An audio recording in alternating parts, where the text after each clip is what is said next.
How to hard reset an Android phone if you've forgotten the password. If you've forgotten your password, you would perform a factory reset using the recovery mode.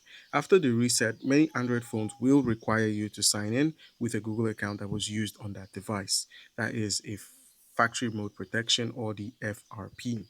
Now, what are the methods you can recover your device? The first is resetting using the recovery mode.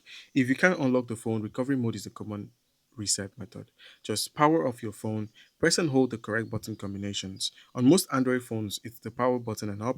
On some models, it's the power button and down. Others may vary by the manufacturer. So you could either go with the power button and up or the power button and volume down.